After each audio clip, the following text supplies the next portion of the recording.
اطاعت میں بھی وہ اپنی مثال آپ تھے، ہماری طرح نہیں جو دل میں آیا مان لی، جو اپنے مطلب کی تھی مان لی، جو مطلب کے خلاف تھی نہ مانی۔ نہیں، انہوں نے اللہ کے نبی کی ہر بات کو مانا۔ 40 30 20 25 سالوں سے شرابیں پینے والے شراب پینے کو ڈیرہ داری کا ایک حصہ سمجھتے تھے، اپنے وڈیرہ پن کا ایک حصہ سمجھتے تھے۔ جناب انس کہتے ہیں ادھر سے اعلان ہوا کہ آج کے بعد اللہ اور اللہ کے رسول شراب سے منع کرتے ہیں۔ جناب انس کہتے ہیں میں اپنے چچا کو، دوسرے بڑے لوگوں کو شراب پلا رہا تھا، ان کے ہاتھوں میں جام تھے، پیالے بھرے ہوئے تھے، منہ تک اٹھے ہوئے تھے، بس ایک اعلان ہوا اللہ اور اللہ کے رسول آج کے بعد شراب کو حرام کرتے ہیں۔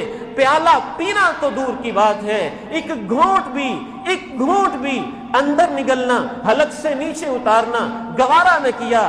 یہاں تک نہیں، پیالے پکڑے، زمین پہ پٹک کے مار کے توڑ دیے، جو باقی شراب مٹکوں میں پڑی تھی وہ توڑ کے مدینہ کی گلیوں میں بہا دیا۔ اطاعت کی باری آئی تو اس انداز میں اطاعت کی۔ خاندانی معاملات میں جناب ماقل ابن یسار، ان کی بہن کو ان کے بہنوئی نے طلاق دے دی، یہ ناراض ہوئے، کہنے لگے ہم نے آپ کو عزت دی، آپ کا اکرام کیا، آپ کو مقام دیا، ہمارے دلوں میں آپ کا احترام، اور تم نے ہماری بہن کو طلاق دے دی، آئندہ تیرے گھر میں میری بہن نہیں جائے گی، خبردار۔ جو رجوع کا سوچا یا ہماری بہن کو آباد کرنے کا سوچا، ہم غیرت مند غیور لوگ تیرے اس اقدام کو پسند نہیں کرتے ہیں۔ اللہ نے قرآن میں آیت اتار دی، اے میرے نبی کے صحابہ، جن کو طلاق ہو جائے، ان کے خاوند رجوع کرنا چاہیں تو ان کو روکا نہ کرو۔ پہلی طلاق، دوسری طلاق کے بعد عدت کے دوران خاوندوں کو حق ہوتا ہے۔ جناب ماقل ابن یسار قسم اٹھا چکے تھے، قسم کا کفارہ دیا، اس کے پاس خود جا کے چلے گئے۔ اب رب نے کہہ دیا ہے، رسول نے کہہ دیا ہے، ازوجک و اکرمک، میں اپنی بہن تمہارے گھر میں چھوڑ کے بھی جاؤں گا اور پہلی طرح سے تمہیں عزت بھی دوں گا۔ کسی معاملے میں پیچھے نہ رہے۔ قدرتی طور پر ثابت ابن قیس ابن شماس کی آواز بڑی بلند، بھاری بھرکم اور اونچی تھی۔ اللہ نے کہا میرے پیغمبر سے آوازوں کو اونچا نہ کرو، کہیں تمہارے اعمال ضائع نہ ہو جائیں۔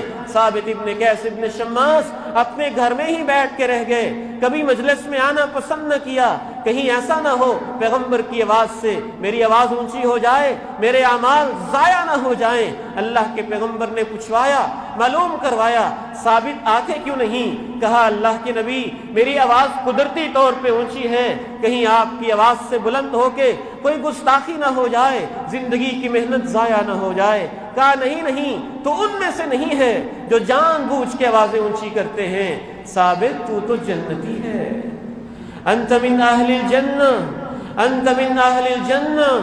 مرد تو مرد، صحابہ کی عورتوں نے، ان کی بہنوں نے، ان کی بیٹیوں نے، ان کی ماں نے، ان کی عزتوں نے بھی دین پہ ایسے عمل کیا، دین پہ ایسے عمل کیا، ان کے لیے اپنی زندگیاں ایسی نشاور کر دی۔ رات کو آیت اتری پردہ کر لو، رات کو آیت اتری گھر سے نکلو تو چادریں اوڑھ کے نکلا کرو۔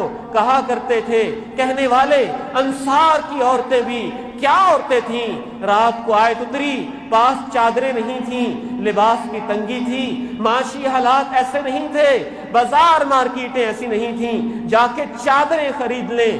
دو عورتیں ایک چادر میں، کہیں بڑی چادر کو چھوٹا کر کے صبح کی نماز میں آئیں تو سب صحابیات چادریں لے کے نماز میں حاضر ہوئی، پردے کر کے نماز میں حاضر ہوئی۔